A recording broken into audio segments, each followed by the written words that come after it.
নমস্কার দর্শকবৃন্দ, বিধায়কনাথ বাপ্পা চ্যানেলে আপনাদের সবাইকে স্বাগত জানাই। আমি আপনাদের সাথে আছি বিধায়কনাথ। আজকের ভিডিওতে আমরা ভূত প্রেত এবং স্বামী বিবেকানন্দের জীবনী নিয়ে আলোচনা করব। তাহলে চলুন শুরু করা যাক। স্বামী বিবেকানন্দের এক শিষ্য স্বামীজিকে জিজ্ঞাসা করলেন, মহাশয়, এই যে ভূত প্রেতাদির কথা শোনা যায়, শাস্ত্রে যাহার হুবহু সমর্থন রয়েছে, সে সকল কি সত্য সত্যই আছে? তখন স্বামীজি উত্তরে বললেন, সত্য কি? তুই যা দেখিস তা নাকি?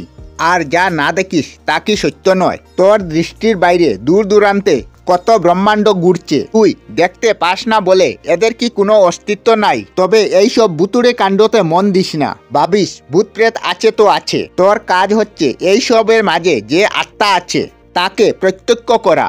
তাকে প্রত্যক্ষ করতে পারলে ভূত প্রেত তোর দাসের দাস হয়ে যাবে। তখন শিষ্য আবারও জিজ্ঞাসা করলো, কিন্তু মহাশয়, এদের দেখতে পাইলে পুনর্জন্মের বিশ্বাস খুবই দৃঢ় হয় এবং পরলোকে আর অবিশ্বাস থাকে না। তখন স্বামীজি উত্তরে বললেন, তোরা তো মহাবীর, তোরা আবার ভূত প্রেত দেখে পরলোকে গিয়ে কি দিয়ে বিশ্বাস করবে? এত শাস্ত্র ও সায়েন্স পড়লি, এই বিরাট বিশ্বের কত গুরুত্ব জানলি, এতেই কি ভূত প্রেত দেখে আত্মজ্ঞান লাভ করতে হবে? ছি ছি ছি ছি।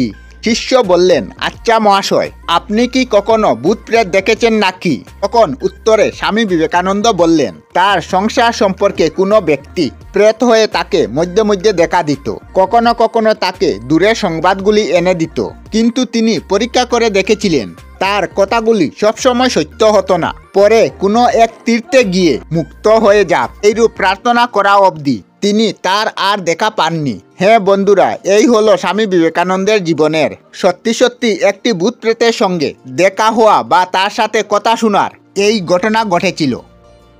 আমরা আমাদের চ্যানেলে সব ধরনের ভিডিও আপলোড করি, যেমন ব্লগ, নিউজ, কুকিং ভিডিও, ধার্মিক আলোচনা ইত্যাদি। যদি আপনারা এই ধরনের ভিডিও দেখতে পছন্দ করেন তাহলে এই চ্যানেলটি নিশ্চয়ই সাবস্ক্রাইব করবেন। আমি আপনাদের সাথে বিধায়কনাথ আজকের মতো বিদায় নিলাম। আর ভিডিওটি ভালো লাগে লাইক, শেয়ার ও কমেন্ট করবেন। ভিডিওটি সম্পূর্ণ দেখার জন্য অশেষ ধন্যবাদ।